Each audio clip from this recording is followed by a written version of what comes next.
يكون غريبا بعض الشيء. الأخ فهد لا يتعب في قضية النبي، بما أننا سنكمل فيه، يا ليت أبو عائشة يبين لنا هل هناك موارد في السيرة يمكن أن نقول أن النبي أخطأ أو هو معصوم من الخطأ مطلقا؟ لمن السؤال؟ أبي عائشة. تفضل أبو عائشة. هل هنالك موارد في السيرة نقول أن النبي محمد صلى الله عليه وآله قد أخطأ؟ نعم، النبي أخطأ في بعض الأمور، نعم واضحة وهذه موجودة. عائشة هل أخطأت؟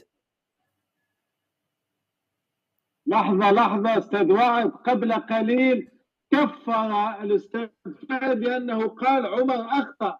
قال عمر رسول الله لم يخطئه يا فاجر يا فاسق. النبي ببساطة يخطئ ولكن عمر لا يخطئ. عجيب، يعني واقعا عجيب. التسجيل عندك حجي وعد رجع له. يعني ببساطة قال نعم النبي يخطئ. قبل دقائق من الآن أقام الدنيا ولم يقعدها لأن الأستاذ فهد قال أن عمر أخطأ في قضية رزية القميص. لأن واقعا ما لكم كيف تحكمون؟ النبي صوب له فلم يخطئ في هذه المسألة. عمر واضح لم يخطئ لأن النبي صوب له. لا في هذه عندما قال حسبنا كتاب الله الرسول قال اتوني طيب بكتاب.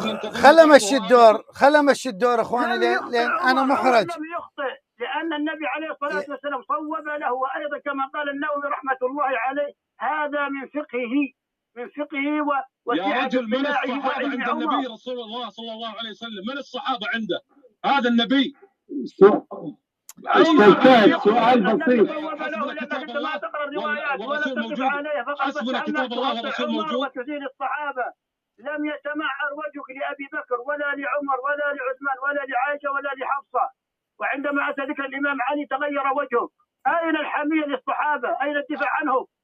طيب أين حميتك عندما قال معاوية أن علي باغي وظالم وقطع رحمه وضعه؟ الله يحشرك مع علي يا أخ فهد، الله يحشرك مع علي. اخواني خلينا نمشي الدور. الله يرحم والديكم لأننا